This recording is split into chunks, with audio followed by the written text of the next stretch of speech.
Good morning, friends. It's Miss Shelley, and I'm reading Caps for Sale, a tale of a peddler, some monkeys, and their monkey business. Thanks for your emails. Some of you requested this book, and it's one of my favorites, too. So, once there was a peddler who sold caps, but he was not like an ordinary peddler carrying his wares on his back. He carried them on top of his head. First, he had on his own checked cap, then a bunch of gray caps, then a bunch of brown caps, then a bunch of blue caps, and on the very top, a bunch of red caps.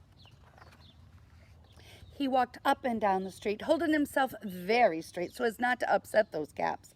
And as he went along, he called, "Caps, caps for sale, 50 cents a cap."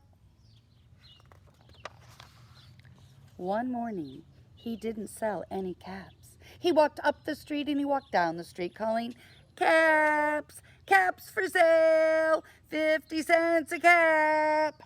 But nobody wanted any caps that morning. Nobody even wanted a red cap. He began to feel very hungry, but he had no money for lunch. "I think I'll go for a walk in the country," said he, and he walked out of town slowly, slowly, so as not to upset the caps. He walked for a long time until he came to a great big tree. "That's a nice place for a rest," thought he. And he sat down very slowly under the tree, and he leaned back little by little against the tree trunk so as not to disturb the caps on his head. And then he put his hand up to feel it, to see if they were straight. First his own checked cap, then the gray caps, then the brown caps, and the blue caps, and on the very top were those red caps. They were all there. So he went to sleep, and he slept for a very long time. When he woke up, he felt refreshed and rested. I love naps. But before standing up, he felt with his hand to make sure that his caps were in the right place, and all he felt was his own checked cap.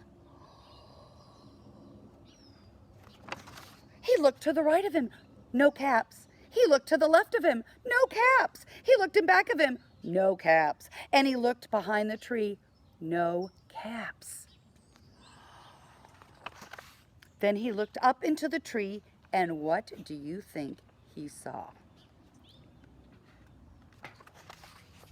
On every branch was sat a monkey, and on every monkey was a gray or a brown or a blue or a red cap. Ay, ay, ay. The peddler looked at the monkeys. The monkeys looked at the peddler. He didn't know what to do. So finally he spoke.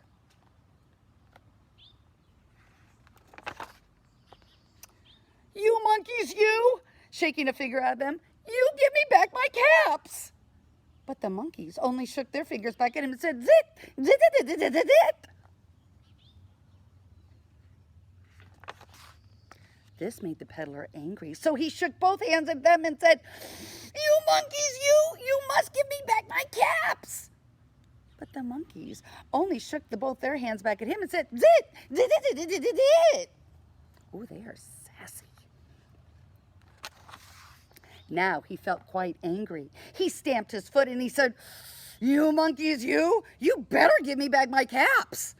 But the monkeys, they only stamped their feet back at him and said, "Zit, zit, zit, zit, zit, zit, zit."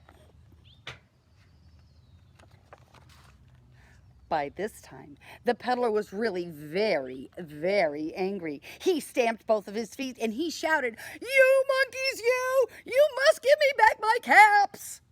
But the monkeys only stamped both their feet and they went, "Zit, zit, zit, zit, zit, zit."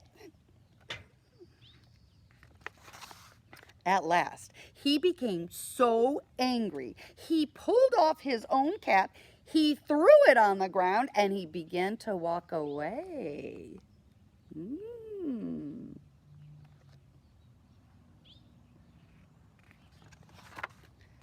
But then each monkey pulled off his cap,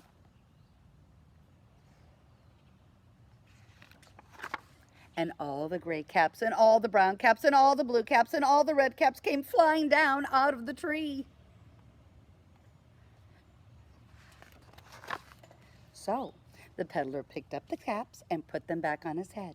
First his own checked cap, and then the gray caps, and then the brown caps, and then the blue caps, and then the red caps on the very, very top. And slowly, slowly, he walked back to town calling, "Caps, caps for sale, 50 cents a cap."